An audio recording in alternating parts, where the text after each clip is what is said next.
यांचे जवळचे सहकारी उद्धव ठाकरे सेनेचे उद्धट नेते संजय राऊत यांना न्यायालयाने 15 दिवसाची सजा ठोठावली। पोलिसांनी संजय राऊतला आमच्या समोर ताब्यात घेतला आहे।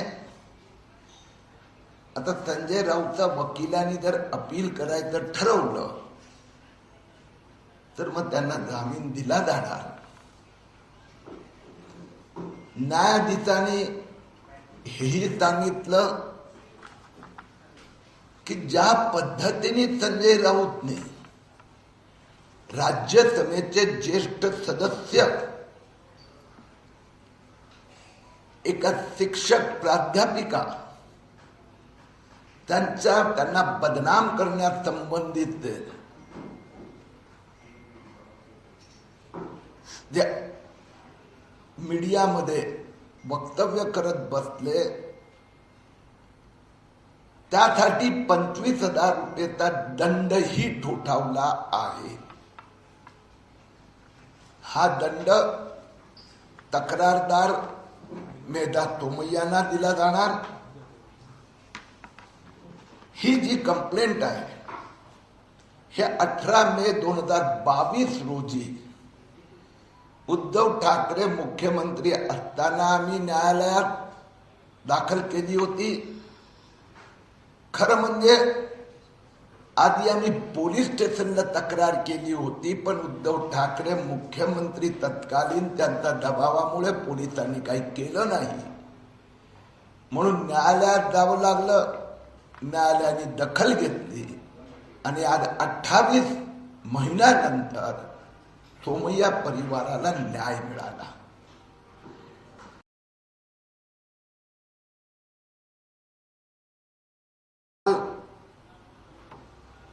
Advocate Vivekananda Gupta, Laxman Kalal, advocate Vivekananda Gupta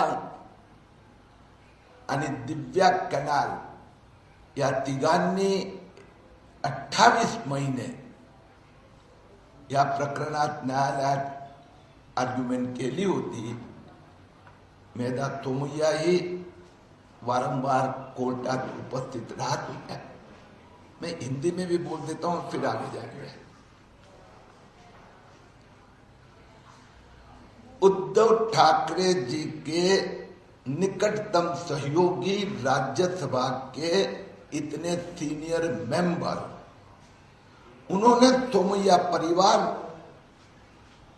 professor doctor Medha Kirit तोमय्या, उनके खिलाफ 100 करोड़ के भ्रष्टाचार करके जो अभियान चलाया था, उसके विरुद्ध में हमने तत्कालीन मुख्यमंत्री उद्धव ठाकरे, तत्कालीन पुलिस कमिश्नर से शिकायत की थी। उन्होंने कुछ न किया, इसलिए 18 मई 2022 को मेधा तोमय्या ने ऑफिशियल लीगल कंप्लेंट फाइल की। 28 महीने इसकी सुनवाई चली। आज मैजिस्ट्रेट मजगांव कोर्ट के आरती कुलकर्णी, इन्होंने संजय राउत को गिल्टी कन्विक्ट किया है। 15 दिन की सजा इम्प्रिजनमेंट सुनाई गई है। पुलिस ने तुरंत संजय राउत को कब्जे में लिया है।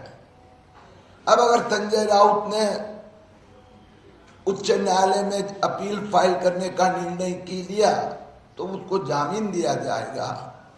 साथ में 25,000 रुपये का जुर्माना भी भरने का आदेश दिया गया है। वो 25,000 रुपये शिकायतकर्ता मेधा तोमय्या को दिए जाएंगे। ये केस में हमारे साथ तोमय्या परिवार के साथ, क्योंकि संजय राउत ने प्रोफेसर डॉक्टर मेधा तोमय्या, नील तोमय्या, किरीट तोमय्या के मेरी मां के विरुद्ध में इतने दिनों तक जो एक कैंपेन चलाया था, आज भगवान के रूप में न्यायाधीश ने उसको सबक सिखाया, सजा दी। इसमें मेरे साथ एडवोकेट लक्ष्मण कनाल, एडवोकेट विवेकानंद गुप्ता और एडवोकेट दिव्या लक्ष्मण कनाल गए 28 महीने वो भी इसमें थे। प्रोफेसर डॉक्टर मेधा तुमैया भी न्यायालय में हियरिंग अटेंड करती थी। मैं लक्ष्मण कनाल को और विवेकानंद गुप्ता को जो आज जो कोर्ट में हुआ उसके बारे में थोड़ा ब्रीफ करने कहूँगा। वो जो कोर्ट में वो जो सेक्शन ये हुआ, तुम बोलो या लक्ष्मण?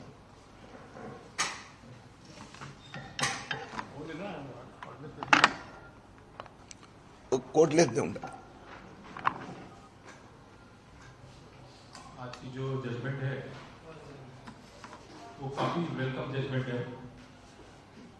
जो जुडिशियल सिस्टम है हमारा देश का, वो क्लियर बता रहा है justice may be delayed but justice can not be denied. आज उसी प्रक्रिया को हम सैल्यूट करते हैं और ये चीज एकदम उभर के सामने आई। Everyone is equal before law, और किसी भी पद पे आप हैं तो आप किसी न्यायपालिका का या किसी भी सेक्शंस का या किसी भी प्रोविजन का उल्लंघन नहीं कर सकते।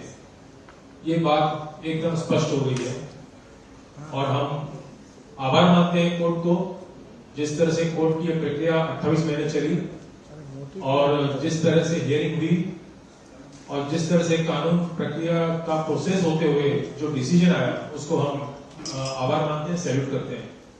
और इसी चीजों को देखते हुए आज का जो जजमेंट है वो एब्सोल्यूट वेलकम जजमेंट है, क्योंकि कोई भी बंदा किसी भी तरह से किसी की भी डिफेमेट नहीं कर सकता, किसी की आलोचना नहीं कर सकता, और वो अगर हैबिचुअल है तो उसको न्याय अपना रास्ता दिखाएगी। इसी बात पे मैं आभार मानता हूं मैं आपका।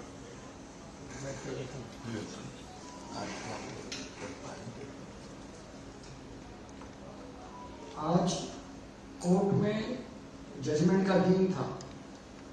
अराउंड 11:45 को जो एक्यूज संजय राउत है वो कोर्ट में आए। तब कोर्ट ने जजमेंट डिलीवर करना शुरू किया और कोर्ट ने ये कहा कि पूरे एविडेंस जो टेबल पर रखे गए, जो एविडेंस रिकॉर्ड पर आए हैं, उस बेसिस पर संजय राउत इज गिल्टी, और इसीलिए उन्होंने उनके वकील से कहा कि अब उनको कन्विक्शन कितनी देनी चाहिए इस पर आप आर्गुमेंट कीजिए। उन्होंने आर्गुमेंट किया कि पहला कन्विक्शन है इसीलिए उनको फाइन पर छोड़ा जाए, लेकिन हमने उस आर्गुमेंट को अपोज किया और हमने ये कहा कि Sanjay Raut is an habitual offender और उनको एक आदत है खास करके महिलाओं को लेकर बदनामी करने की, और महिलाओं को लेकर बदनामी करने की यह आदत कोई उनकी पहली आदत नहीं है।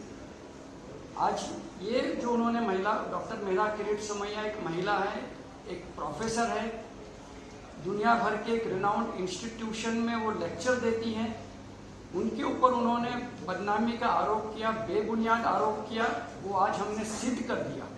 और इसीलिए सेक्शन 500 इंडियन पिनल कोड के अंतर्गत में जो मैक्सिमम 2 साल की सजा है वो सजा देनी चाहिए। कोर्ट ने दोनों की आर्गुमेंट सुनने के बाद इस निष्कर्ष पर पहुंची कि संजय राउत एक राज्यसभा के मेंबर है और राज्यसभा के मेंबर होने के नाते उन्होंने उसकी पद की गरिमा रखनी चाहिए थी, द अपर हाउस के गरिमा रखनी चाहिए थी, जो उन्होंने रखा नहीं है। और इसीलिए सभी जो एविडेंस है उसके बुनियाद पर हम संजय राउत को 15 दिन की शिक्षा सुनाते हैं और 25,000 रुपया फाइन भरेंगे। फाइन अपील पीरियड खत्म होने के बाद वो कंप्लेनेंट डॉक्टर मेधा किरीट सोमैया को देंगे। इस प्रकार से उनको शिक्षा सुनाई गई और शिक्षा होने के बाद में जैसे किरीट जी ने बताया, संजय राउत एक्यूज्ड को पुलिस ने कस्टडी में लिया है, शायद उन्होंने अभी बेल एप्लीकेशन किया होगा या जो भी ऑर्डर पास की होगी, that will be between the court end the accused. तो जो भी है, लेकिन अभी संजय राउत कस्टडी में थे और इस प्रकार से आज संजय राउत के विरुद्ध शिक्षा हुई है। और जैसे मेरे कलीग ने भी कहा कि एक बात फिर सिद्ध होती है कि इंडियन डेमोक्रेसी और इंडियन जुडिशरी बहुत रोबस्ट है। जो गुनाह करेगा वो आज नहीं तो कल शिक्षा जरूर पाएगा। Thank you.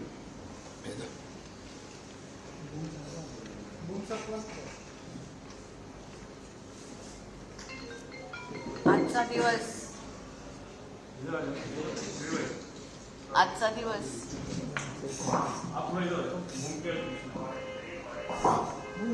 दिवस माझ्यासाठी एक वेगळीच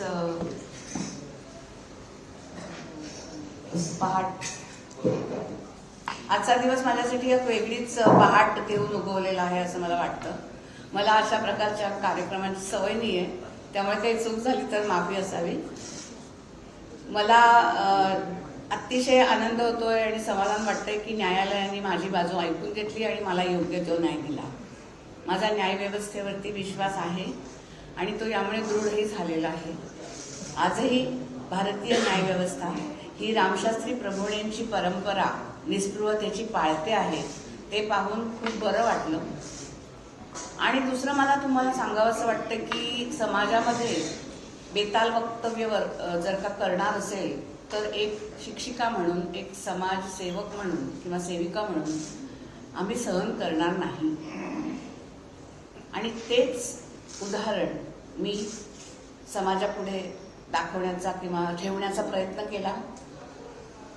एक आई म्हणून माझ्या मुलावरती, माझ्या कुटुंबावरती, माझ्या संस्थेवरती, जी मी माझ्या मुलाप्रमाणे वाढवलेली आहे, त्या संस्थेवरती जर का कोणी गुप्ता यांचे, विवेकानंद गुप्ता यांचे आणि सगळ्या समाजाचे, माझे मित्रमंडळींचे, की ज्यांच्यामुळे या कठीण काळामध्ये सुद्धा मी धैर्याने उभी राहू शकले, सामना करू शकले आणि आज मला जो न्याय मिळालेला आहे तो मीडियाने सुद्धा अतिशय चांगल्या रीतीने माझी पाठराखण केली, त्याबद्दल तुम्हाही सगळ्यांचे खूप आभार मानते. धन्यवाद. एकच मिनिट, मी जरा केस आपल्याला सांगतो, मग युगेना क्वेश्चन.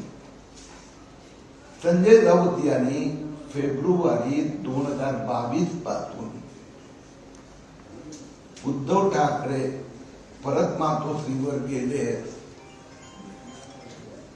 जुलै 2022 पर्यंत किरीट थोमय्यावर, किरीट थोमय्याची पत्नी मेधा थोमय्यावर, नील थोमय्यावर, माझी आई गुणवंती थोमय्या 27 आरोप केले होते. 27. त्यातनं एकाचीही त्यांनी अधिकृत तक्रार केली नाही, एक पण डॉक्युमेंट दिलं नाही. सगळे बकवास होते. म्हणून आम्ही निर्णय घेतला की एक कुठलं तरी प्रकरण घेऊन आम्ही न्यायालयात जावं. युवक प्रतिष्ठान हे 1980 मध्ये अटल बिहारी वाजपेयींनी ज्याचं उद्घाटन केलं होतं. केंद्र सरकारचा एका संस्थाने प्रकल्प, त्या युवक प्रतिष्ठान सारख्या 24 संस्थांना शौचालय बांधण्यासंबंधात मार्गदर्शन करायचं असं एक प्रोजेक्ट. एकंदर payment tender cost was only ₹3.61 crore. Sanjay राऊतने सांगितलं, युवक प्रतिष्ठानचे अध्यक्ष किरीट थोमय्या आणि हा प्रोजेक्ट पाहणारे प्रोफेसर डॉक्टर मेधा थोमय्या यांनी 100 कोटी रुपये लाटले. आणि म्हणून आम्ही न्यायालयात गेलो. त्याने सांगितलं सीआर डेट हेही उद्धव ठाकरे असताना क्लीन रिपोर्ट असताना हे आरोप केले होते. न्यायालयात संजय राऊत या संबंधात एक शब्द, एक कागद देऊ शकले नाही. म्हणून आज ही शिक्षा झाली. नामके नाम 15 दिवसांची जी शिक्षा मला झाली आहे, विधानसभेच्या आधी मला जेलमध्ये टाकायचं हा एक डाव आहे. आणि आम्ही जे काही पुरावे आमच्या काही गोष्टी कोर्टासमोर मांडल्या तर त्या कोर्टाने स्वीकारल्या नाही. मोदी सरकारच्या घरी जाणार मुदत खायला कोण नाही सगळं. संजय राऊत हे आता उत्तर मॅजिस्ट्रेट आर्थिक कुलकर्णी देऊ शकतात. कारण की त्या संजय राऊत आता जे बोलतात ते तर जे जज आहे आर्थिक कुलकर्णीचा संबंधात बोलतात. म्हणजे भारतीय न्याय व्यवस्था संबंधी बोलतायत. त्या आरती कुलकर्णींनी नरेंद्र मोदीचा प्रभावात येऊन किंवा हे विधानसभा निवडणूक लक्षात ठेवून न्यायालयाने असा निर्णय दिला आहे. संजय राऊत मध्ये हिंमत असेल त्याने उद्या जाऊन सुप्रीम कोर्टात चीफ जस्टिस चंद्रचूडच्याकडे अपील फाईल करावी. हिंमत असेल त्याने अपील मध्ये हे सगळं लिहावं. म्हणूनच मी सांगितलं हिंमत असेल ते लेखी स्वरूपात त्यांनी चंद्रचूडला लिहावं. आणि मी तुम्हाला गॅरंटी देतोय अपील मध्ये यातला एक पण शब्द नसेल. गेले 4 वर्ष हेच संजय राऊत नाटक करतात. मीडिया समोर एक बाईट देतात. माझा 27 आरोप केले. हेही जे 100 कोटीचं केले ना, एक कागद नाही दिले त्यांनी, एक तक्रार नाही केली. न्यायालय थोडा मुख्यमंत्री उद्धव ठाकरे नाही त्यांनी तक्रार नव्हती केली. म्हणून संजय राऊतची नौटंकी आता तिथे पोलीस कस्टडीत आहे. मी त्याला चॅलेंज करतो उद्धव ठाकरे आणि संजय राऊतला. तुम्ही न्यायाधीश आरती कुलकर्णीवर आरोप करतायत. त्यांनी विधानसभा निवडणूक समोर ठेवून हा निर्णय दिला. मोदीजीचा मुद्दा आणून त्यांनी दिला. त्याच्यामध्ये हिंमत असेल उद्धव ठाकरे आणि संजय राऊत त्यांनी सुप्रीम कोर्टात जावं. हे सगळं लिहावं. आता मेधाचं पहिलं विचारलं. मला ह्याच्याबद्दल एक म्हणायचं होतं की एक मिनिट मला असं वाटतं की तुम्ही म्हटलं ते खरं आहे. हा न्यायालयाचाच अपमान आहे. आणि मला तर एक गोष्ट नक्कीच वाटते की माझ्या केसबद्दल त्यांनी मोदीजींबरोबर त्याची तुलना करावी. मला तरी वाटतं की हे बेतालपणा त्यांनी आता सोडायला पाहिजे. तुमच्यावरती आणि किरीटजींवरती 100 कोटीचे आरोप होते. 25,000 रुपयांचा दंडही ठरवण्यात आला जो तुम्हाला देण्यात येणार आहे. नेमकं काय करणार आहे? युवक प्रतिष्ठान ही माझी संस्था आहे आणि समाजकार्य हे माझं काम आहे. त्यामुळे हे जे काही पैसे मिळणार आहेत, कितीही पैसे मिळावे, 1 रुपया मिळावा किंवा 100 कोटी मिळावे, सगळे पैसे आमच्या समाजकार्यासाठी जाणार. इस मामले में ये क्रिमिनल डिफेमेशन का जो केस आज डिसाइड हुआ जो हमने समझा है, इस मामले में सिविल डिफेमेशन की फाइल हुई है? नहीं